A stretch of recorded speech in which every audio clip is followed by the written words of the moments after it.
Capítulo 11. Por que eles não despertam? Os Estados Unidos não cairão nunca, já estão caídos. E isso se aplica à Inglaterra também. Nunca serão escravizados. Seu povo já se acha acorrentado pelas cadeias de uma anarquia moral que eles mesmos criaram, eles mesmos escolheram. Aqui vivem milhões de pessoas moralmente enfermas que não desejam a cura. Estão comprando ilusões e pagando com a própria alma imortal. E não apenas rejeitam a realidade, mas zombam e criticam dela abertamente. A sociedade está sendo inundada por uma avassaladora maré de transgressão à lei de Deus, de desobediência ao Senhor, de uma iniquidade que destrói a alma humana. Hoje, as massas humanas estão vendendo a alma ao diabo a preços vis e de uma forma até então nunca vista. Já ninguém há que se desperte e te detenha. Isaías, capítulo 64, versículo 7. Que quebranto infernal é esse que os aprisiona? Por que tal fascínio os prende? Quem lhes aplicou essa lavagem cerebral? Por que não despertam e reagem? Parece que o mundo, sob a direção do diabo, deu uma nova injeção de força à carne. Um dos sinais dos últimos dias é que os homens seriam mais amigos dos prazeres que amigos de Deus. Observaremos que prazeres está no plural.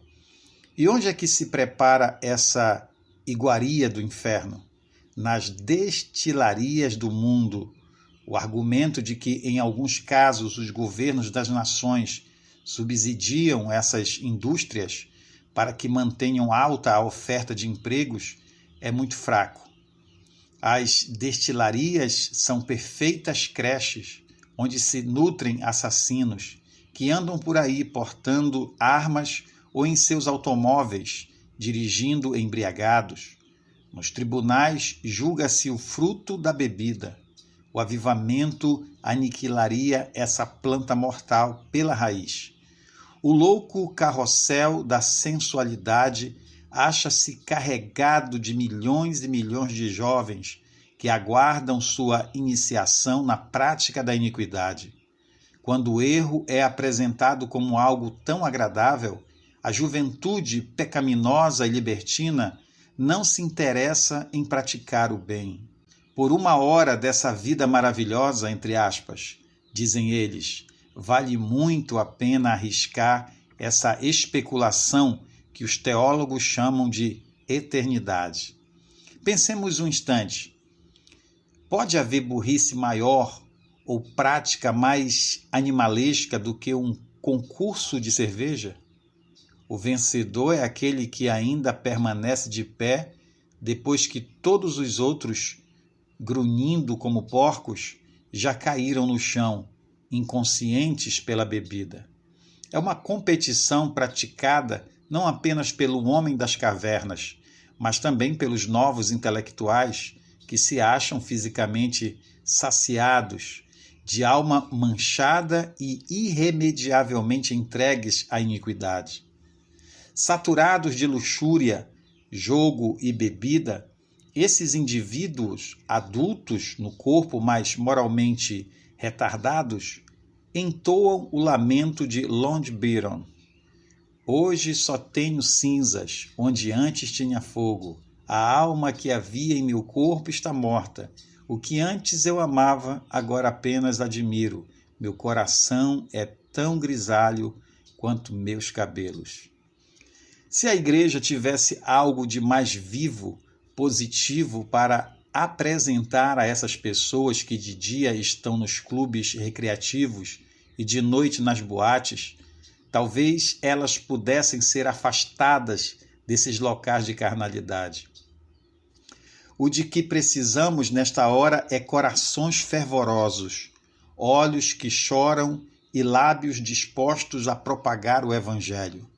Se tivéssemos 1/10 da espiritualidade que julgamos ter, Aos domingos, as ruas de nossas cidades ficariam cheias de filas de crentes marchando para Sião, com pano de saco e cinzas, lamentando a calamidade que fez com que a igreja se tornasse essa coisa sem beleza, sem ardor e improdutiva que hoje é.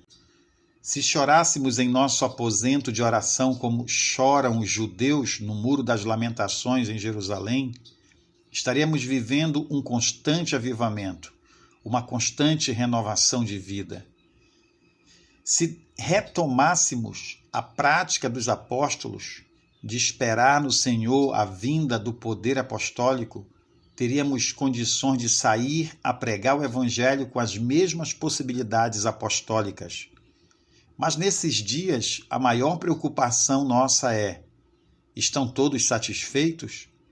O propósito de Deus para nós não é que experimentemos felicidade, mas santidade. O fato, porém, é que a sensatez deu lugar à insensatez. Embora Paulo, escrevendo a Tito, tenha recomendado, tanto a jovens como a velhos, sejam sensatos. Não há dúvida de que hoje precisamos novamente nos pôr de joelhos e escalar a colina do Calvário assim, em oração, em contemplar a cruz com atitude de humildade e adoração. Primeiro a igreja terá que se arrepender, depois o mundo se quebrantará. Primeiro a igreja terá que chorar, depois os altares ficarão cheios de pecadores arrependidos.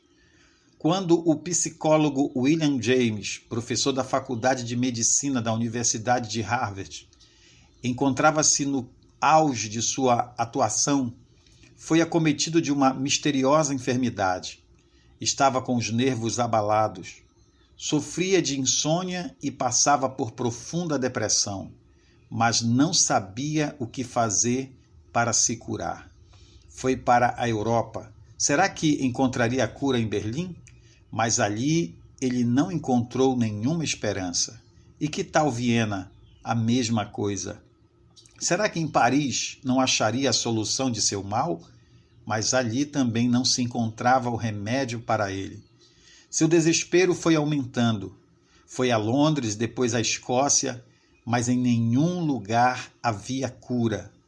Voltou para os Estados Unidos, com a ideia de suicídio a passar-lhe pela mente. Afinal, alguém lhe recomendou um homem que orava por enfermos. A cura divina era um anátema para William James, famoso filósofo e psicólogo. Sua mente privilegiada e todo o seu conhecimento intelectual protestavam contra tal recurso, mas não havia outra saída. Foi.